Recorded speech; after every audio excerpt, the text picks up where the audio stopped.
we've got a number of people who are saying it's too late. These are scientists. And to them, I say, shut the hell up. If you're going to say it's too late, go away. There's no point. It's very, very late and urgent. That's the message.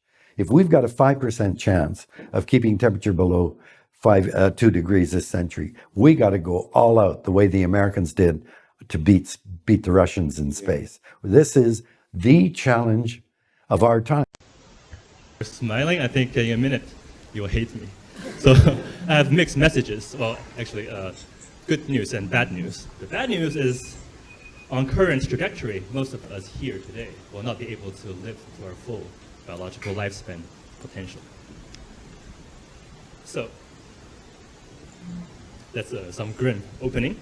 And as we speak, there's a huge fire going on in Australia, and disasters like this is only going to amplify in the coming months and years. But the good news is that we actually have one, to the best of my knowledge, one solution that still exists that entails using the most abundant and ubiquitous materials we have on Earth to tackle this planetary scale problem. Anything high-tech we just don't have enough of. And the problem is created by each and every one of us. Here in America, each of us spit out 1 ton of CO2 every 3 weeks. That's huge. And the good news is that using the cheap materials, it's possible to negate the heating effect of that CO2 at a cost of less than $10.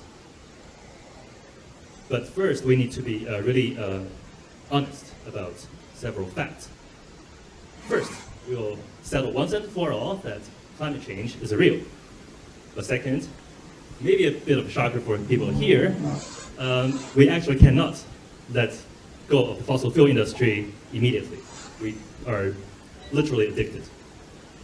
And third, if somebody tells you that renewables are a solution, they're lying to you, just as are the climate deniers. All right, so climate deniers like to say that Earth has undergone a lot of natural fluctuations as an argument that everything that's happening is natural. So that's what Earth did in the CO2 temperature plane before we started to burn coal in 1750.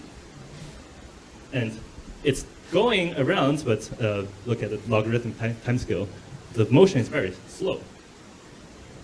It moves a little bit over like 1,000 years. But ever since we started to burn coal, we have accelerated movement by more than 2 orders of magnitude in speed. So that's certainly not natural. So that's settled.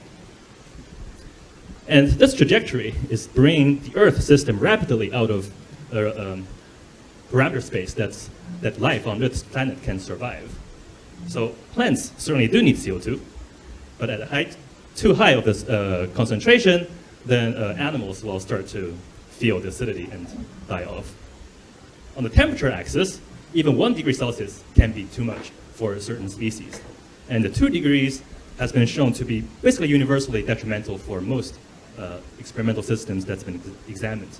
And at 3 degrees C, we're talking about planetary scale biological annihilation of any multicellular species on this planet. So we obviously have like 2 boundaries that's limiting what can happen in the future. One is the temperature boundary, the other is CO2. But on current course, we're going to hit the temperature boundary way before the CO2, the intrinsic acidity effect. And in fact, even if we burn all the fossil fuel reserve, we won't get there. So the only thing we need to be worried about is the temperature effect.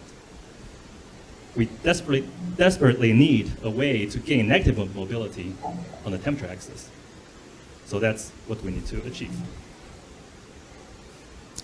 So now we're ready to discuss why we cannot let go of the fossil fuels.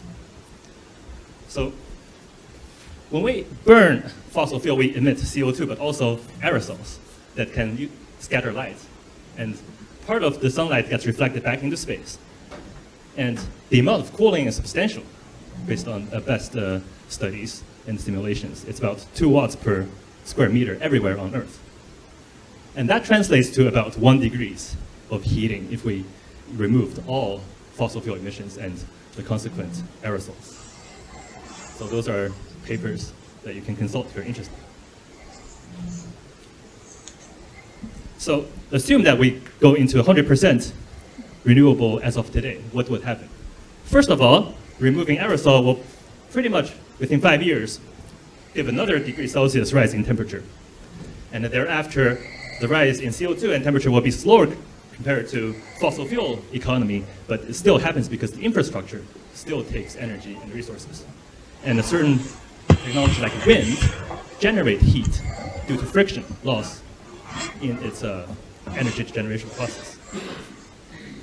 So solution, these are not solutions because it doesn't give us a mobility vector pointing down to lower temperatures. So the solution is to use the mirrors in order to cancel out the heating trapped by CO2. And 1 ton can be canceled by 8 feet by 8 feet squared installed in a sunny area. Glass is wonderful because you take sand and sunlight, you can make a glass, and into all different kind of shapes, and it's strong as an engineering material. So the plan is to, 1, stabilize temperature as fast as possible by making glass mirrors, install them in the ocean on deserts at the cost of 50 to 500 billion. And second, once we have a huge glass manufacturing infrastructure, we should push for high penetration of concentrating solar thermal energy, getting rid of further CO2 emissions.